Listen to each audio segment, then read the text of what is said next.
Okey. Assalamualaikum, selamat sejahtera semua ya. Okey, harap semua boleh ikutkan kelas saya hari ini. Alright, malam ini kita akan sambung dengan bab 5 dan bab 6. Okey, adik-adik yang saya hormati sekalian, ada soalan yang telah disediakan untuk kamu. Okey, sebelum saya sentuh kepada soalan yang disediakan, okey, seperti biasa saya nak anda semua faham ya, tujuan kita mengadakan kelas malam ini adalah kita membuat ulang kaji yang cepat mengenai apa yang telah dipelajari dan apa yang kita perlu hadapi ketika SPM. Bagi apa? Bagi paling penting iaitu soalan kertas 2, khususnya bahagian B. Saya perlu sebut sebab kalau kita buat bahagian A, dia akan lebih kepada panggil kemahiran saintifik, iaitu seperti menulis pemerhatian, menulis inference, menulis hipotesis dan sedemikian. Bahagian B, soalan 5. Saya ulang, bahagian B iaitu soalan 5 hingga ke soalan 10. Ini lain. Dia lebih kepada fakta. Maksudnya kamu perlu baca buku. Kamu kalau tak baca buku memang tak boleh nak jawab. Memang kita akan menghadapi situasi, cikgu, kenapa saya tak boleh jawab? Kalau tak boleh, itulah saya dah cakap perlu rujuk buku dan belajar. Sebelum saya pergi jauh, saya akan ambil ruang kecil kat bawah. Kalau kamu ada kertas tu, kamu akan nampak ruang kecil kat bawah. Ya, saya memang biasa untuk kelas malam ini, kita akan buat sedikit saja, tak banyak. Sedikit ulang kaji atau rumusan berkenaan dengan bab tersebut. Okey, kita telah belajar bab 1 hingga 4, hari ini bab 5. Jadi bab 5, tingkatan 4 bab 5, tajuk dia ialah genetik. Okey, tajuk dia genetik. Okey, boleh tengok pada skrin masing-masing ya. Jadi kalau kamu rasa tak boleh nak ikut, sekurang-kurangnya tulis. Jadi di bawah topik genetik ini, apa sebenarnya yang kamu belajar? Kita belajar sebenarnya 5 perkara. Cikgu, kamu lukis dengan hodoh sekali. Tak apa. Yang penting kita belajar. Saya tujuan di sini sekali lagi adalah lebih kepada membimbing ya. Sekali lagi, bimbing apa yang kamu perlu baca dalam buku ni. Okey? Untuk pengetahuan bab 5 ini memang panjang. Memang antara bab yang paling panjang. Dalam bab ini ada 5 perkara yang kamu nak belajar. 5 perkara bab genetik ini. Okey, kejap ya. Saya nak ambil kawan-kawan kamu yang masuk lewat ni.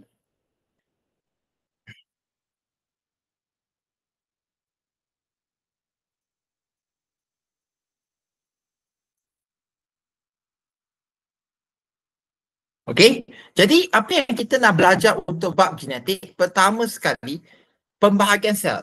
Senang kata mitosis dan meiosis. Saya tak sempat buat ini untuk perbincangan pada soalan mitosis dan meiosis. Tapi kamu perlu tahu, ada soalan berkenaan dengan mitosis dan meiosis. Okey, apa lagi yang kita belajar di bawah bab ini? Inilah soalan yang cikgu pilih untuk hari ini, iaitu pewarisan. Kita panggil cara-cara sesuatu trait. Contoh, rambut kerinting dan rambut lurus. Okey, macam mana dia diturunkan daripada ibu bapa kepada anak ataupun kepada cucu dan kepada anak-anak lah, keturunan. Okey, benda itu kita akan guna contoh nanti kita nak belajar. Dan apa lagi yang kita belajar di bab ini, tidak lupa juga ada benda yang kita panggil mutasi. Mutasi ini maksudnya perubahan yang secara spontan berlaku pada gen ataupun gene, mahupun berlaku pada kromosom, bilangan kromosom dan struktur kromosom. Mutasi inilah antara yang kita nanti akan juga tengok dalam soalan ini sekali dengan pewarisan. Mutasi contohnya apa, cikgu? Contohnya, kalau untuk soalan yang kamu akan guna ini, contohnya buta warna. Buta warna dikatakan adalah berlaku pada mutasi gene di kromosom seks X. Jadi dalam kromosom seks X itu ada yang cacat, satu gene itu, dan itulah yang dibawa kepada anak buta warna contoh. Okey, jadi macam mana kalau seorang perempuan yang buta warna kahwin dengan lelaki yang tidak buta warna? Macam mana? Anak itu jadi buta warna ke tak? Jadi benda ini kita boleh kaji melalui pola ataupun pewarisan. Macam mana kita nak tengok benda itu, kita tengok soalan nanti. Apa lagi yang kita belajar untuk genetik?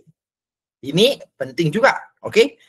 Ini kita panggil teknologi kejuruteraan genetik. Maksud dia macam mana kita tak pernah dengar kan contohnya seperti GMO, Genetic Modified Organism ataupun organisma yang diubah suai jin. Benda ini semua bawa teknologi kejuruteraan genetik. Kenapa nak buat macam tu? Sebab nak buat makanan itu ataupun buah-buahan maupun haiwan tersebut mempunyai ciri yang kita nak.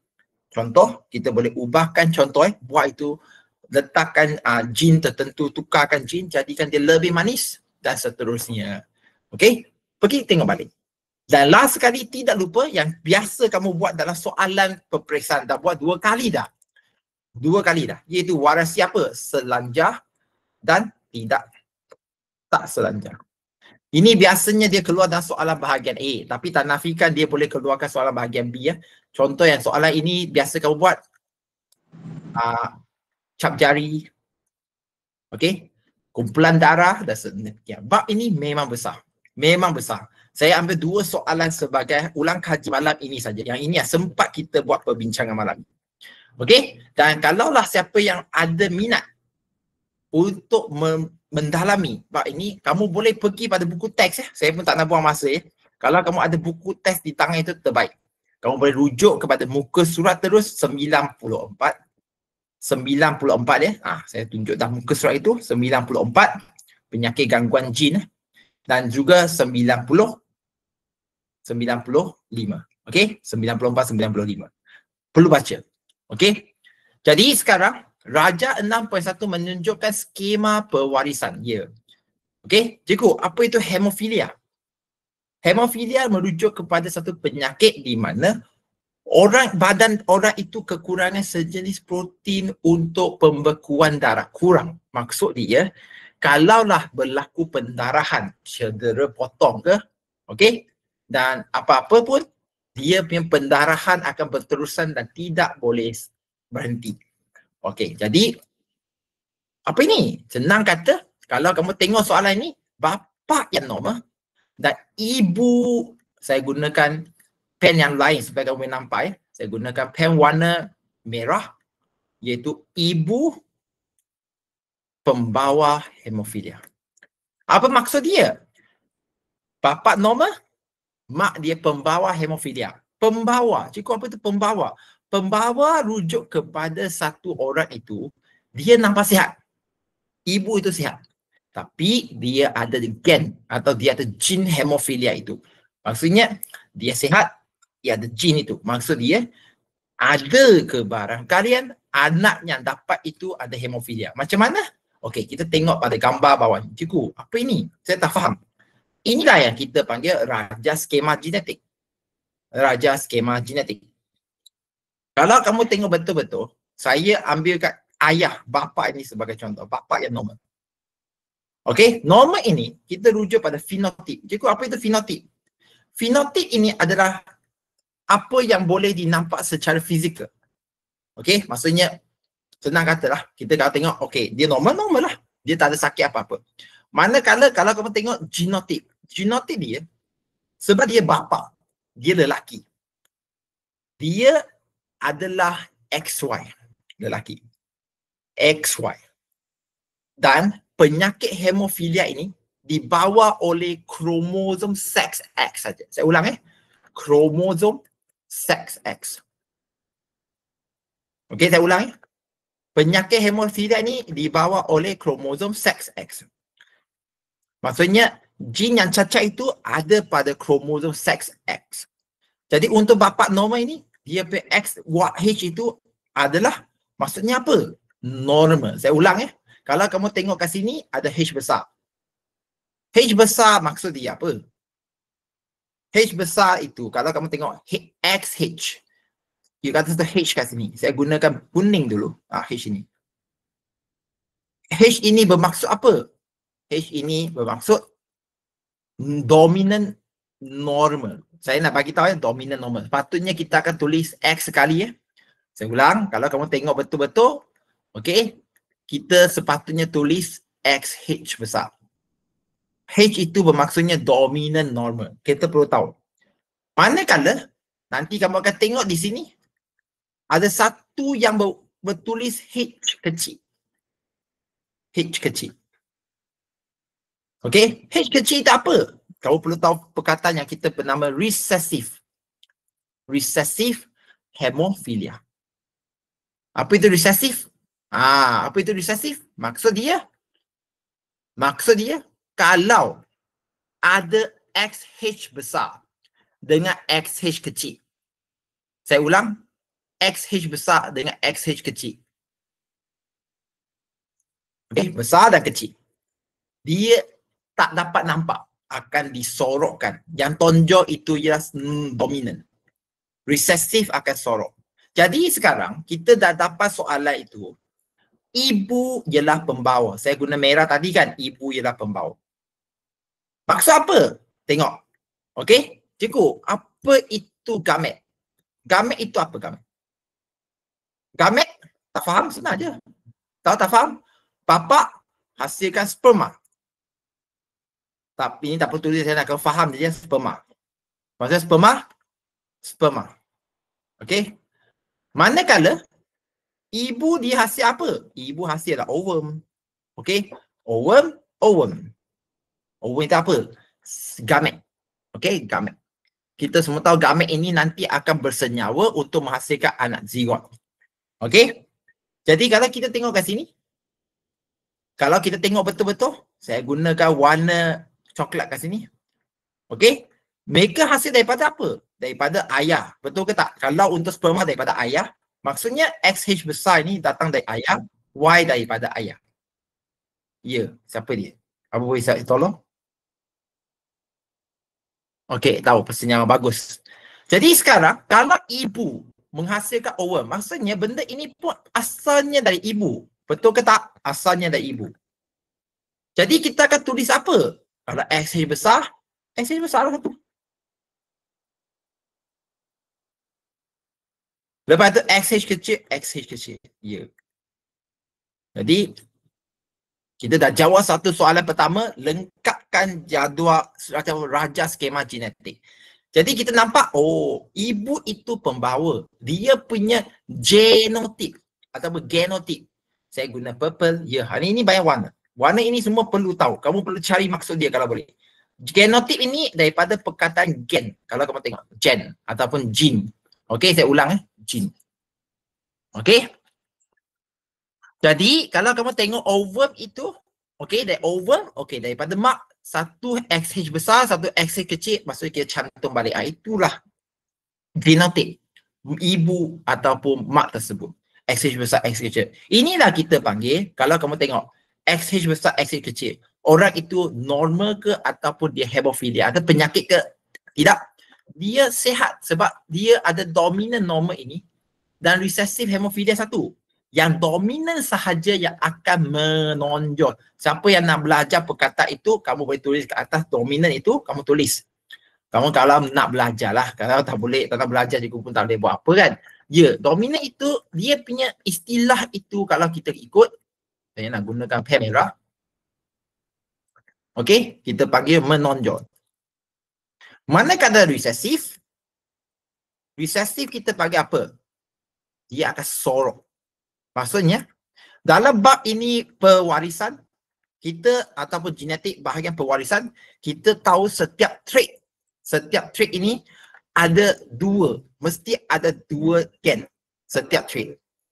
Faham ke tak faham? Dua. Okey? Kalau satu dominan, satu recessive, dominan akan menonjol, recessive yang akan sorok. Jadi, seterusnya, kita pun tengok. Kita cantum yang ini. Kita kalau tengok betul-betul, okey, kalau kita tengok ini. Okey. Kita cikgu ambilkan pen merah untuk ayah ini. Kalau kamu tengok. Okey, kita ikut je.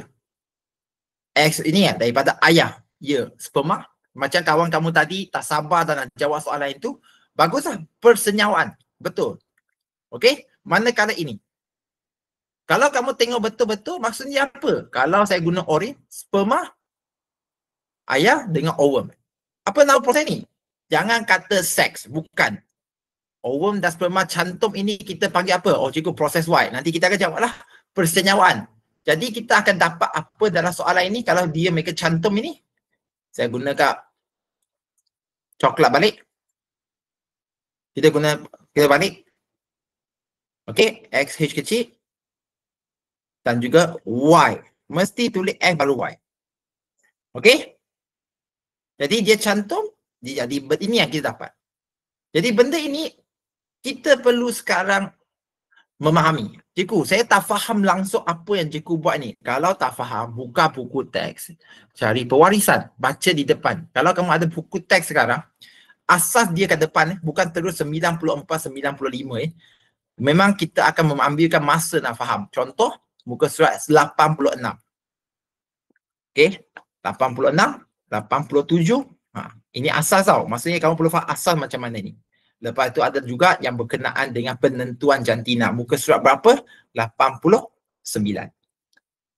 Jadi benda ini perlu faham dulu. Saya tak tahu, tak faham apa-apa, tengok dan cuba faham. Jadi mula dengan soalan pertama, lengkapkan rajah. Saya dah lengkapkan secara tak langsung tadi. Okey, lengkapkan rajah. Saya gunakan highlighter bagi baiklah. Lengkapkan rajah. Jawapan dia bukan lain, iaitu ini. Saya lengkaplah. Ni. Macam mana saya lengkap? Dengan apa yang ada je. Jadi di sini kita boleh faham. Okey, kalau kamu tengok kat depan. Tengok pas skrin bantu kamu ataupun kertas kamu sekarang. XX maksudnya perempuan. XY maksudnya apa? Okey, XY maksudnya apa?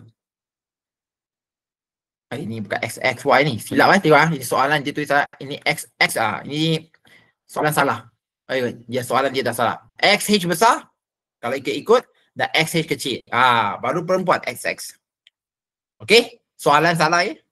Tolong betulkan. Sini pula XH besar. Okey. Y. Maksud dia lelaki. Sini pun sama. X dan Y. Maksudnya dia lelaki. Lepas tu kita akan tengok pada aspek yang kedua. Saya guna orange tadi. Okey. H besar. Maksudnya dia normal. Dia ada dua gene normal. Confirm normal. Tadi isu. Kalau H besar, H kecil, okey, dia ada normal hemophilia. Dia akan nampak normal. Tetapi dia ada gene yang hemophilia tu. Okey? XH besar, Y, maksudnya dia lelaki. XH besar, normal, tak ada hal. XH kecil dan Y, ini yang menjadi isu. Lelaki hemophilia. Maksudnya dia ada penyakit. Kenapa lelaki senang dapat penyakit untuk penyakit jin terangkai seks ini? Sebab lelaki tak ada pilihan. Dia satu X terus kena. Perempuan kalau ada satu X itu ada penyakit, satu X lagi dia normal, dia tetap nampak sihat. Okey? Tetap nampak sihat. Jadi seterusnya, namakan proses X dan proses Y. Kalau kamu tengok soalan tadi, tanpa kita teragak pun, kalau kamu dah baca buku proses X dan proses Y sini. Okey. Ikut apa itu proses X? Ibu dan bapa dua gene dalam badan mereka dan dua gene itu pecah satu-satu. Apa nama proses itu? Kalaulah kamu belajar kat kelas dan banyak kali dah buat, memang tak akan teragak. Meiosis. Meiosis ini adalah untuk gene dua itu pecah jadi satu-satu dalam pembentukan gamet. Manakala apa itu proses Y? Kalau kamu tengok proses Y itu apa? Dia cantumkan. Jawab Raihana itu dah jawab, betul? Iaitu persenyawaan. Jangan bagi jawapan yang pelik-pelik. Lelaki, perempuan dan semua itu. Tidak. Itu sperma dan ovum saja. Sel dan sel. Sel dan sel je. Okey? Jadi sekarang seterusnya kalau kamu tengok. Yang seterusnya. Soalan tanya. Okey, Rajah 6.2 menunjukkan perbualan antara guru dan pelajarnya. Bagaimana kita boleh mengesan penyakit gangguan jin? Kenapa dia tanya soalan macam ni? Kalau kamu tengok soalan ini, dia rujuk khususnya pada ibu pembawa hemofilia. Ibu pembawa hemofilia. Maksud dia nampak normal. Tapi dia ada pembawa jin. Dia membawa jin yang hemofilia. Macam mana dia dah tahu? Okey, tak mungkinlah nak tunggu lepas kahwin lahir anak, tiba-tiba anak lelaki keluar itu hemofilia. Barulah tahu, oh saya rupanya pembawa jin hemofilia. Jadi macam mana kita tahu? Okey, jadi di sini ada dua perkataan boleh dikesan melalui amniocentesis dan kaedah karyotip. Okey, kalau kamu ikut dari sini kamu baca. Oh, cukup. Okey, apa ini? Amniocentesis dan karyotip. Ada dalam buku teks. Kalau kamu tengok muka surat 96. Okey, kalau kamu tengok muka surat 96, tak terang-terang pada muka surat 96 ni, amniocentesis. Maksudnya mengambil cecair semasa ibu mengandung, dia ambil cecair maksudnya dalam, okey, dalam kandungan ibu itu dia ambil cecair keluar, lepas tu dia test. Tengok dalam sel-sel yang dia kutip itu ada ke tak, ada ke kromosom yang cacat ataupun jin yang cacat juga. Amniocentesis. Amniocentesis dua perkataan. Amnion. Amnion pertama maksudnya amnion. Amnion itu sekali lagi adalah cecair. Cecair maksudnya dalam kandungan ibu itu yang melindungi anak. Amnion. Amniocentesis. Dia ambil ini, cecair itu. Bukan cucuk pada anak. Bukan.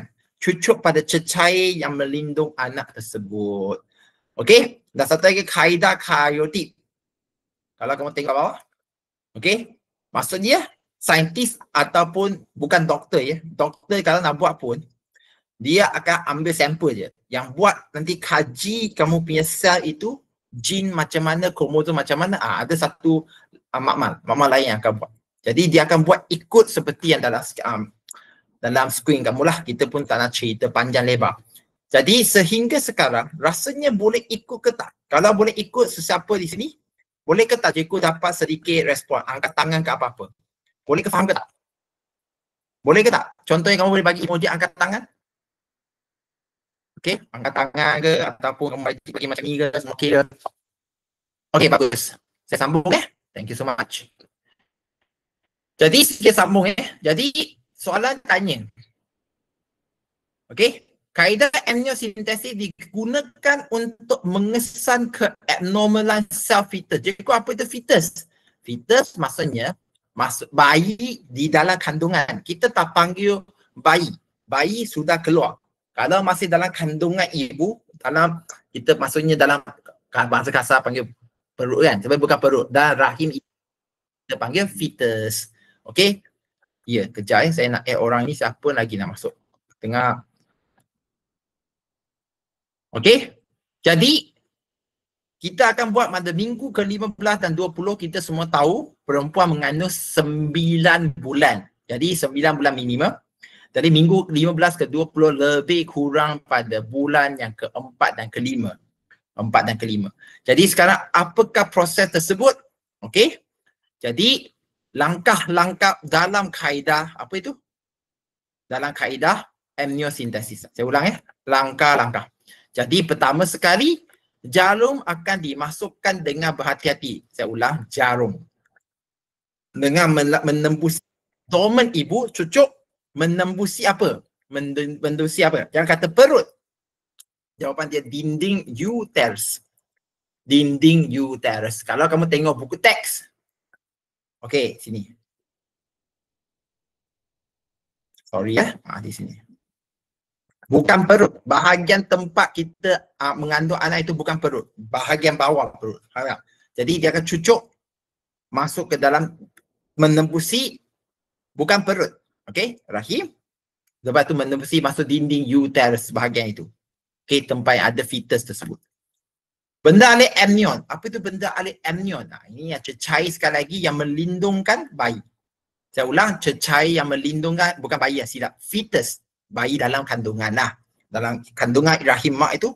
Okey, yang mengandungi sel fetus yang terampai. Terampai apa? Okey, akan di-extract. Di-extract keluar. Okey, akan di-extract keluar. Apa itu di-extract? Maksudnya, kalau kamu tengok gambar raja ini senang je. Dia akan disedut. Masuk. Saya ulang di-extract keluar. Kenapa nak extract keluar? Sebab lepas itu dia akan hantar untuk dihantar untuk buat satu, maksudnya sampel makmal. Nanti dia akan keluar satu gambar karyotip. Cikgu, apa itu karyotip? Aku tak faham ni. Karyotip macam ni. Saya perlu bagi tahu semua Hari ini banyak benda belajar karyotip je. Ini dia. Kalau kamu tengok pada skrin cikgu sekarang. Okey? Ya, inilah karyotip. Karyotip merujukkan semua kromosom yang ada dalam sel. Kalau orang yang sihat akan ada 46 kromosom. Dia tak akan lebih. 46. Kalau lebih ke kurang, cacat. Dan panjang dia mereka akan tengok. Panjang kalau lebih ke kurang pun cacat. Kita akan faham. Okey? Ya, saya nampak ada murid yang tanya soalan tadi. Apa dia? Ya, di extra class sel filter direndahkan dengan apa? Kita tengok soalan dia. Okey? Kalau kamu tengok soalan itu, okey? Dia akan direndahkan apa? Soalan tak tanya kan? Okey? Kalau soalan di sini, dia akan asingkan semua, dia akan rendamkan dalam cecair yang boleh kekalkan sel itu hidup, itu je. Kalau nak pergi jauh, kamu tak boleh jawab dah. Sebab ini memang soalan bio sebenarnya. Okey? Untuk mereka yang belajar biologi. Okey? Tanpa kita melengahkan masa, kita pergi ke soalan yang kedua. Sekali lagi kita berada untuk bab yang kelima, genetik. Mustahil belajar habis satu bab dalam satu hari.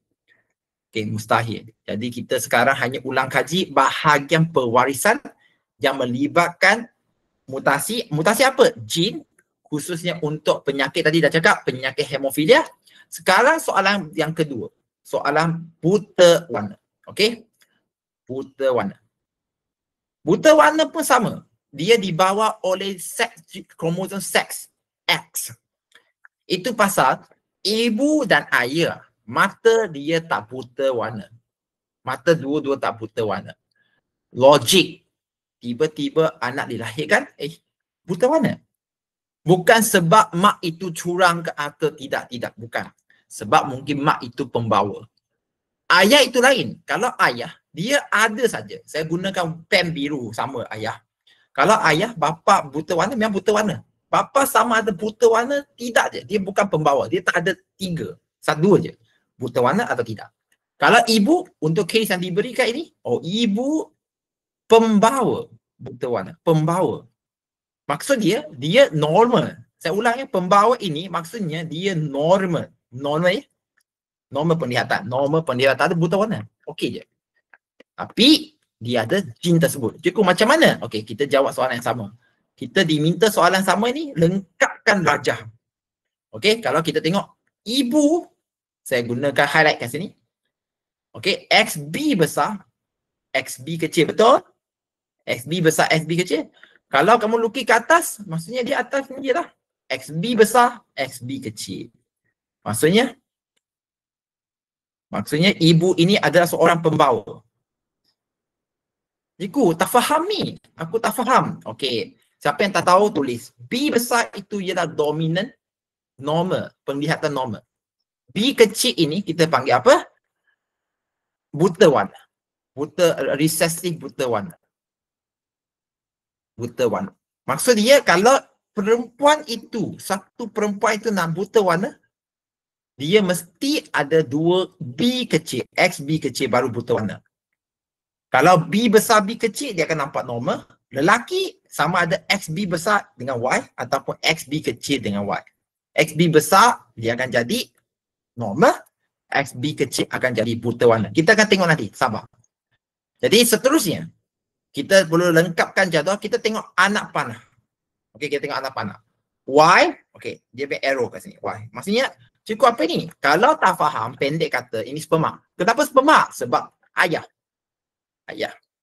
Lepas itu satu lagi saya gunakan warna pink. Kamu. Okey.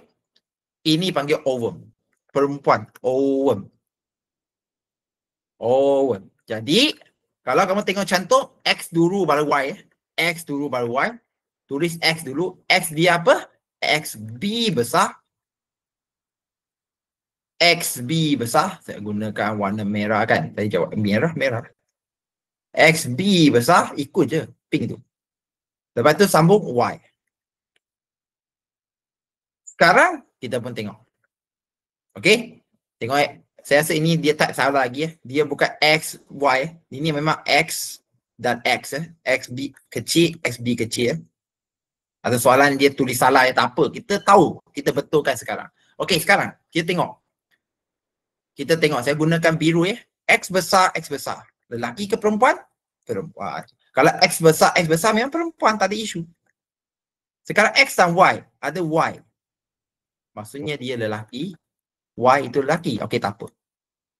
Soalan dia bukan pada X dan Y. Itu logik yang paling asas. Sekarang ada B besar, B kecil. Ada B besar, B kecil. Kalau saya gunakan pen kuning, B besar, B kecil. Jadi orang ini normal ke tidak? Perempuan normal ke tidak? Normal. Normal. Tetapi dia pembawa. Okey? Dia normal tapi dia pembawa. Okey?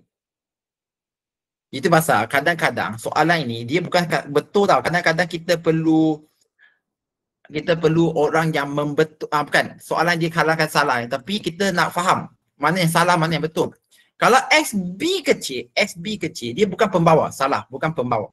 Dia memang buta warna. Okey, soalan salah. Saya yakin dia salah. XB kecil, XB kan buta warna. XB besar, Y dia lelaki normal. Normal, okey, normal, tak ada isu. Manakala XB kecil, lelaki buta warna. Okey, siapa ada soalan untuk baca ni? Kalau tak reti, settle sekarang . Okey, sikit sambung ke bawah. Jadi apa itu proses X dan proses Y lagi? Dalam raja skema itu kalau tak tahu nak cakap apa lah. Jawapan saya pun dah bagi tadi kan, betul kan? Jadi apa itu X besar dan Y besar ni? Bukan lain. X itu ialah meiosis dan Y itu ialah persenyawaan. Okey? Kita sambung lagi. Okey, diberikan situasi perbualan antara guru dan pelajarnya. Apakah kesan jika kadar kelahiran bagi sindrom Down? Jadi apa itu sindrom Down? Sindrom Down ini maksud dia adalah orang yang ada kromosom ekstra, lebihan satu kromosom dalam karyotip. Kalaulah kamu boleh buka kamu punya Google, okey, sindrom Down, karyotip sindrom Down. Okey? Wajib tahu . Pada kromosom 21 dia ada 3. Patutnya 2, dia ada 3 sekarang. 2 dia ada 3. Jadi dia ada ekstra. Cacat ke tak cacat? Cacat lah tu. Cacat apa? Kita nak belajarlah. Cari dalam buku teks apa ciri sindrom Down tersebut. Okey? Dan kita fahamkan bahawa setiap 800 kelahiran ada satu yang sindrom Down. Bukan kita cakap ini adalah statistik. Okey, maksudnya risiko menjadi tinggi dengan bertambahnya umur ibu apabila melebihi 35 tahun. Maksudnya kalau lepas lebih 35 tahun baru nak lahirkan anak, okey, jadi orang itu mungkin senang nak kena anak dia, bukan orang. Anak dia akan dapat sindrom Down dengan kadar yang lebih tinggi, iaitu 1/800. Tinggi chance ke tak? Sangat tinggi. Ya, itu pasal digalakkan melahirkan anak muda ataupun sebelum umur 25. Kalau sebelum 25, 1/10,000. 1/10,000. Tinggi kan? Maksudnya 1/10,000 ramai tapi satu yang kena. Ini 800, sikit. 800 anak, satu yang kena. Tinggi kebarangkaliannya. Jadi, nyatakan apakah jenis mutasi. Untuk ini sebab dia ada ekstra kromosom, mutasi apa? Okey, mutasi, jawapan dia kromosom. Sebab dia ada lebihan, yang kurungan tak payah tulis lebihan satu kromosom. Okey. Jadi mutasi itu jawapan dia kromosom je. Kamu tak tulis mutasi pun tak apa. Memang tak ada masalah pun.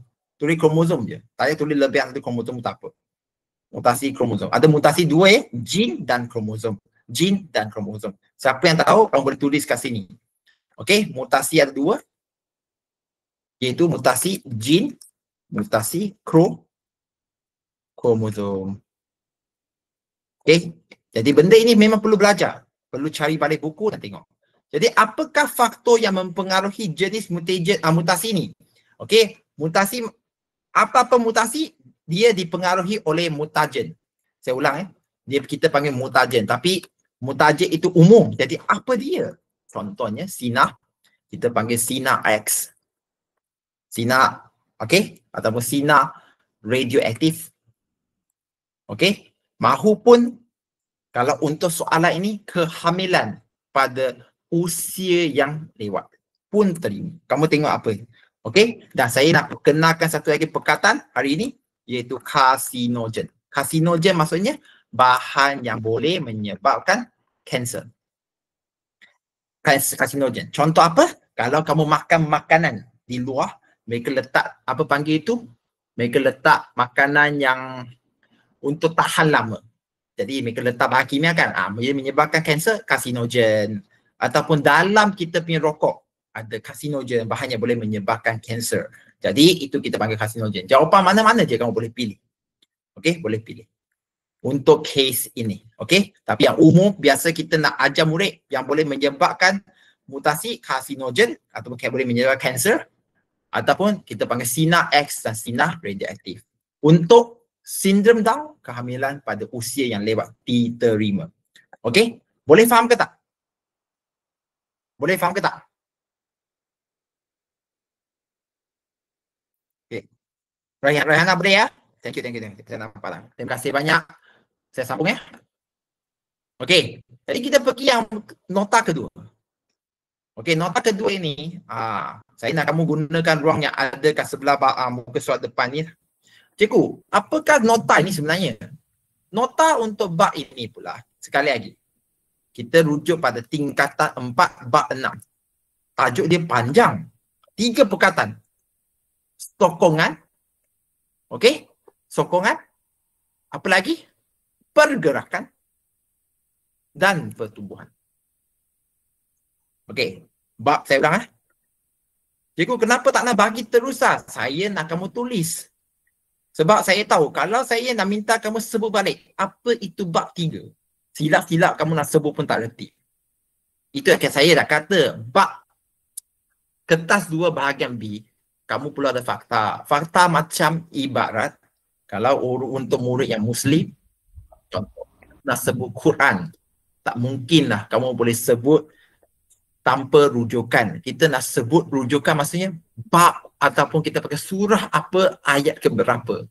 Macam ini pun sama, sains. Kamu mesti ada rujukan.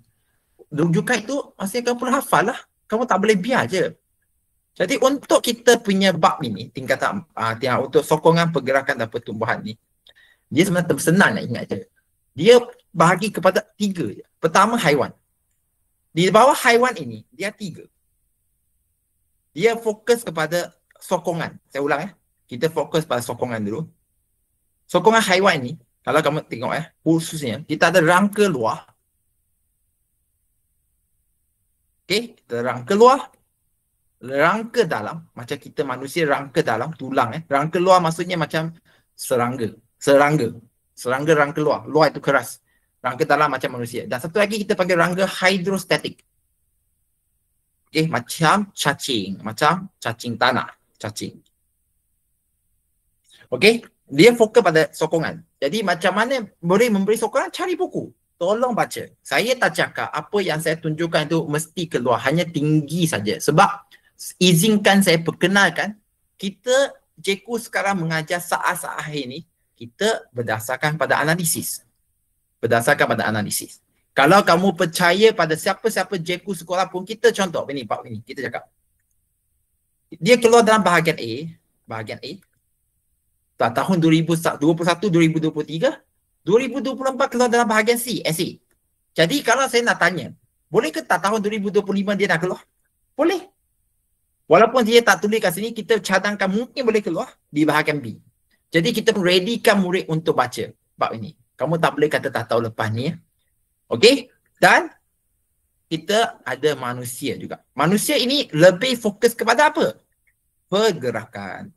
Saya gunakan hijau supaya kamu boleh nampak pergerakan. Jadi kita nanti ada soalan lah berkenaan dengan tangan, lengan. Manusia ni lebih pada pergerakan khususnya tangan. Macam tangan itu yang boleh bengkok dan bergerak. Dan last sekali kalau kamu tengok dalam bab ini juga, okey, kita juga akan belajar pasal apa? Okey, untuk tumbuhan. Macam mana tumbuhan mendapat pertumbuhan dan sokongan. Dan dalam semua ini, kamu akan belajar pasal apa?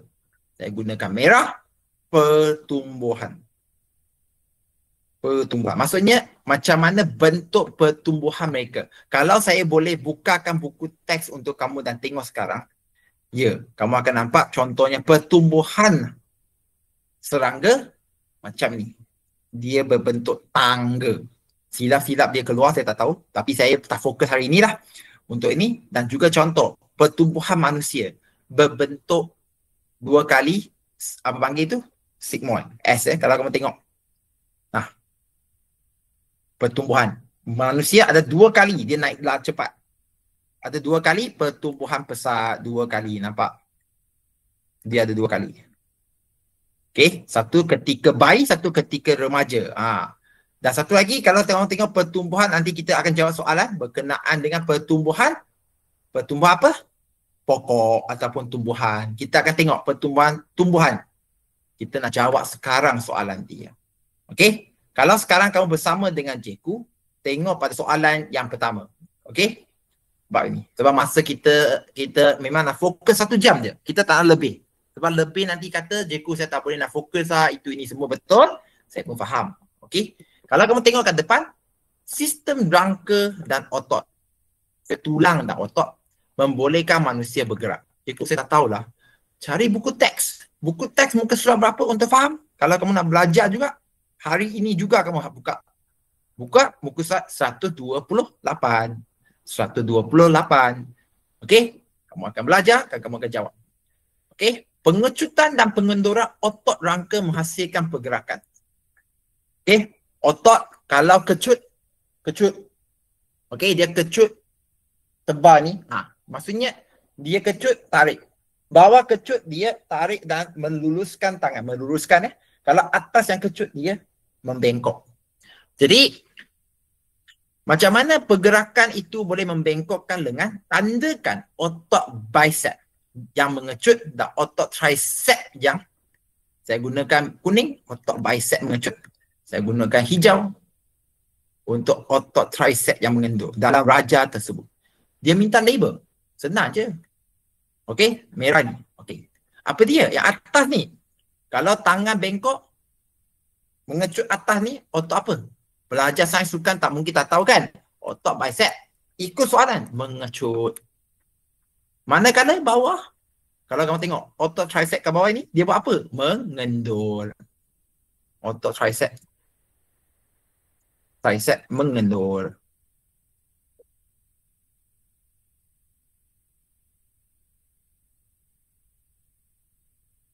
Okey? Harap jelas ya? Nyatakan satu fungsi sendi. Cikgu, apa itu sendi? Kalau tak tahu jam lah. So, pada budak sains kan, sains sukan ni. Sendi rujuk kepada kalau ada 2 tulang. Contoh, tulang tangan. Contoh saya lukis lah. Cikgu, tulang kamu nampak hodoh. Lantak lah. Lantak. Jadi kalau kat bawah, tengok lantak kat bawah ni. Okey? Ada 2 tulang. Okey, soalan dia senang je. Dia tanya. Okey, apa sendi? Sendi rujuk pada tempat ini. Contoh. Okey, tempat pertemuan antara 2 tulang. Okey? Jadi, apakah fungsi sendi? Tempat pertukaran 2 maupun lebih tulang. Macam tangan kita akan ada pertemuan 3 tulang untuk bahagian siku sini ya. Okey, kalau saya lukis lagi satu, kamu akan nampak dah. Saya lukis lagi, rupanya tangan kita ada 3 tulang bertemu. Okey. Saya tahulah tulang kita tak sehodoh ni, tapi tempat dua lebih tulang bertemu, kita panggil apa? Kita panggil sendi. Okey? Boleh ikut ke tak? Sehingga sekarang. Boleh ikut? Farish boleh faham? Thank you Ana, ya banyak respon tadi saya tak tahu ikut ke tak. Yang penting Saya faham faham cikgu. Saya sambung Okey, teruskan. Okey, tanya juga pokok. Kenapa tanya pokok? Memang dalam syllabus dia nak tanya, tanyalah. Kamu bukannya soal, kenapa dia tanya? Dia nak tanya-tanya. Okey? Terdapat cara untuk apa? Untuk menentukan usia tumbuhan berkayu. Dan untuk semua, kalau kamu tengok kat sini, ini yang bahaya ni. Soalan nombor 9. Saya dah cakap hari tu soalan nombor 9 ini kita panggil reka. Soalan apa? Reka cipta. Soalan reka cipta biasa pada soalan 9 dan 10. Jadi dia akan tanya soalan yang pelik-pelik. Maksudnya bukan mengikut buku test bagi senang. Dia akan fikir. Cara yang paling biasa ialah menentukan pergelangan pertumbuhan. Jadi apa tu pergelangan pertumbuhan? Kalau kamu buka buku teks kamu, okey, saya dah tunjuk tadi ya. Kamu boleh tengok dalam buku teks ini. Okey, dah ada dalam buku teks. Muka surat 135. Okey? Jadi kita nak kira usia dia. Cara mengira gelang pertumbuhan, mengira gelang itu dilihat dalam batang pokok itu yang telah ditebang. Saya ulang telah ditebang. Maksudnya apa? Saya akan potong. Jadi kita dapatlah keratan rentang pokok itu. Dalam itu akan ada banyak-banyak lilitan. Inilah gelang tumbuhan, bergelang pokok tu. Okey? Jadi saya ulang, gelang pertumbuhan yang telah ditebang. Pokok yang telah ditebang. Kamu akan nampak dalam itu ada banyak gelang. Jadi kita nak bagi tahu macam mana kita nak buat ini sekarang. Pokok yang ingin ditentukan usianya akan ditebang. Lepas itu apa? Okey, lepas itu apa? Pokok itu akan dipotong merentasi mana? Bahagian mana? Batang. Bukan tempat lain. Kita akan potong kat batang. Kita nak tengok. Bukan potong pada dahan pokok, akar. Bukan, batang. Lepas itu, gelang yang terdapat pada mana? Pada batang pokok. Okey, akan dikira. Contoh kalau cikgu lukis, walaupun nampak 3 kan, sebenarnya kita ambil kira apa? Kita ambil kira yang dalam, yang ni. Dah bermula selepas yang pertama, ini 1, 2. Ini contoh yang pertama paling luar itu bukan. Kalau kamu tengok buku teks pun sama. Okey? Kita tengok dia bermula dari dalam ni 1, 2, 3. Okey, saya cikgu silap cikgu patut supaya kamu tak salah faham, kita akan kira dari dalam keluar lagi baik. Biasanya saya akan ambil paling luar lah. Okey? Yang paling luar itu kulit dah, tak ada kaitan. Kita akan ambil kira dalam je. Okey? Jadi satu gelang mewakili satu tahun. Jadi kalau untuk cikgu punya gambar 2 lah. Tapi kalau kamu tengok yang kat sini, walaupun kira banyak lah. Lebih daripada 7 tahun ke atas dan. Okey? Memang pokok besar, gelang dia pun akan banyak. Gelang itu, setiap gelang mewakili 1 tahun. Sambung. Okey? Nyatakan satu kelemahan cara ini. Kita nak kira pokok apa kelemahan ini? Kelemahan dia senang lah. Kalau kita nak kira usia, pokok itu perlu mati ke tak? Ya, kita perlu tebangkan. Jadi, kita akan, apa satu kelemahan ni? Kelemahan dia, maksudnya kita akan kekurangan bilangan pokok. Ataupun kita nak cakap populasi pokok akan berkurang. Sebab kita akan tebang. Sebab apa? Sebab pokok akan Sebab pokok akan ditebang. Satu hal lah. Dan bilangan pokok yang kita nak pun kurang. Tapi kita dah saya kata, contoh, kalau kita ambil pokok sebelah kiri satu, tebang dah. Kita nak tengok, okey 20 tahun. Dah kira dah. Kita nak tengok yang 21 tahun. Kita perlu cari pokok lain. Jadi bilangan dia akan makin kurang di situlah. Tak elok lah. Kalau kita nak buat eksperimen ni, tak logik. Okey, sambung Soalan yang terakhir. 9 minit lagi, kita perlu ikutlah. Kita ikut jadual yang ada Okey. Dia menunjukkan perbualan antara guru dan pelajarnya semasa melawat ke juru negara. Okey. Siti dia tanya kenapa katak. Okey. Kenapa katak berbadan lembek? Manakala kala jengking berbadan keras. Saya nak kamu highlight perkataan kala jengking. Apa itu kala jengking? Scorpion. Okey. Serangga keras. Kamu kalau rajin, kamu tak tahu jawapan dia. Rang keluar. Okey. Mengapa jirafah mempunyai kaki yang panjang? Manakala kura-kura mempunyai kaki yang pendek. Okey, ini soalan yang biasanya. Kesemua haiwan ini mempunyai rangka dan kestabilan masing-masing. Ya, saya nak izinkan kamu semua faham ya. Apabila anda belajar rangka ini, kamu juga tidak lupa akan menyentuh kestabilan. Saya ulang ya, saya tulis dengan warna merah kat sini supaya kamu nampak. Okey, kestabilan. Apa itu kestabilan? Nanti kamu akan jawab soalan itulah. Apa yang mempengaruhi kestabilan seekor haiwan tu? Kestabilan dia. Contoh diberi soalan biasanya contoh jirafah dan juga buaya. Mana satu yang lebih stabil? Mana satu yang lebih stabil? Kamu biasanya akan pilih logiknya buaya. Kenapa buaya lebih stabil? Sebab buaya pusat graviti dia lebih rendah berbanding dengan jirafah. Saya guna pertekanan pusat graviti. Okey, nanti kita akan jawab soalan tersebut. Okey, dan satu lagi luas tapak. Itu pasal ulang kaji ni senang je. Kita akan ulang ya. Okey, nanti juga akan buka buku teks itu untuk kamu faham. Jadi, apakah jenis sokongan bagi katak? Okey, katak dia kita panggil rangka dalam. Apa rangka dalam? Maksudnya dia tulang. Rangka dalam. Itu pasal luar dia lembek tapi dia tulang. Rangka dalam. Untuk kala jengking kita panggil rangka luar. Exoskeleton. Okey. Berdasarkan pernyataan Amir, okey, perbezaan kaki yang tinggi dan rendah. Ini yang saya nak sebut ini sekarang. Mempengaruhi kestabilan haiwan kan? Nyatakan dua faktor yang mempengaruhi kestabilan. Kalau kamu ada buku teks, tanpa lengahkan masa saya belek ke muka surat itu ya. Kalau kamu tengok muka surat 126. Ya, jawapan dia dua yang mempengaruhi iaitu pusat graviti dan luas tapak. Okey. Untuk tadi jirafah dan buaya. Buaya dia lebih rendah, pusat graviti rendah. Jadi dia stabil, lebih stabil. Tapi cikgu cakap maksudnya jirafah tak stabil ke? Jadi jirafah macam mana dia nak kekalkan dia stabil walaupun dia tengah minum air? Dia ada jawab kat sini dah. Muka surat yang seterusnya.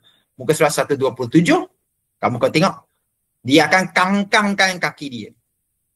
Kangkangkan luas tapak jadi besar, jadi dia stabil. Kalau tidak, dia dah jatuh dah. Dan juga dalam buku teks dia sebut, macam mana satu kangaroo dia boleh kekalkan stabil walaupun dia tinggi.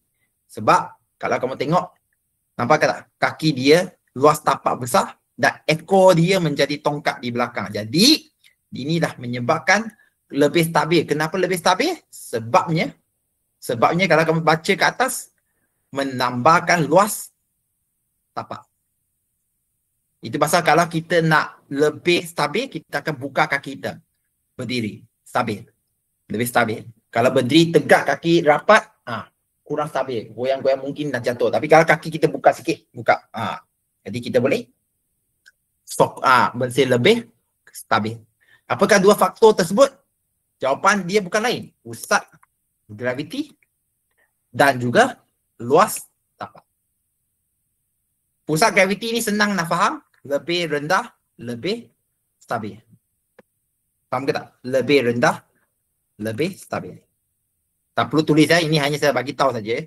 Manakala luas tapak, lebih luas, lebih stabil.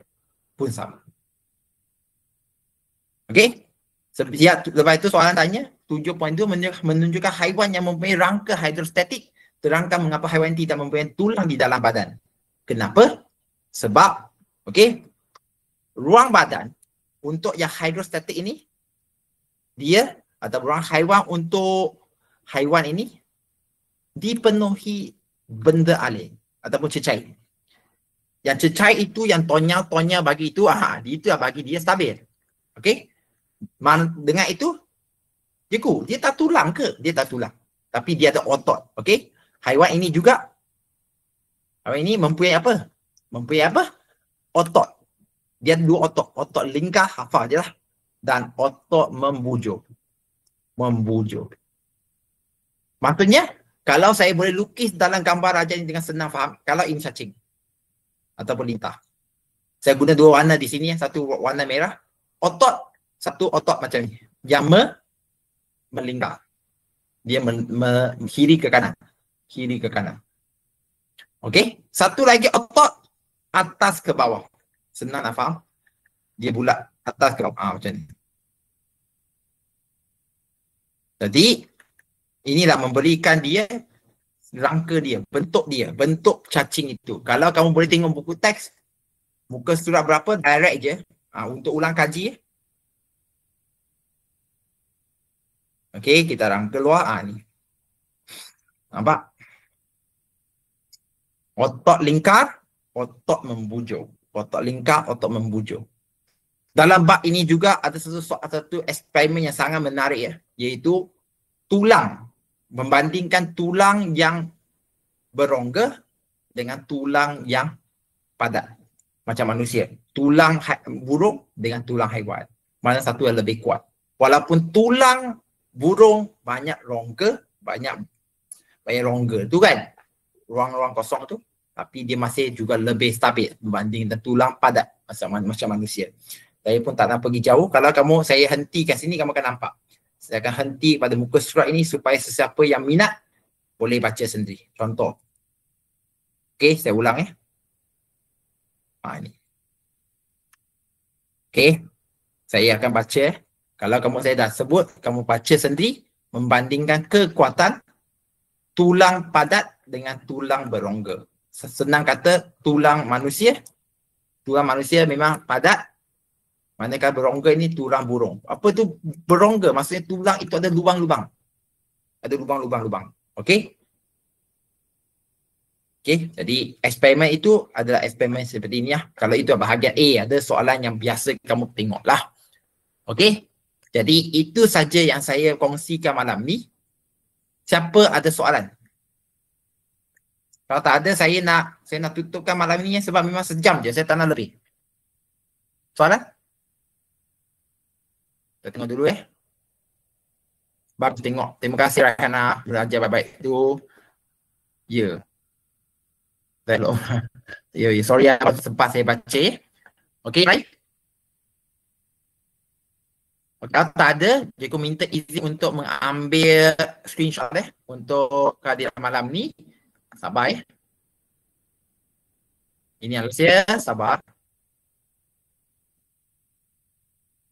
Okey. Dan ambil gambar 1, 2, 3. Okey. Itu saja. Okey. Besok. Tak. Soalan tak tanya pasal lintah itu stabil ke tak ya. Dia hanya tanya rangka je. Jangan jawab lebih. Jangan tanya soalan lebih. Cukup tak tu? Cukup. Okey. Takut dia jadi benda lain pula. Okey. Aku minta izin tutupkan recording sekarang. Terima kasih semua. Jumpa lagi. Bye-bye.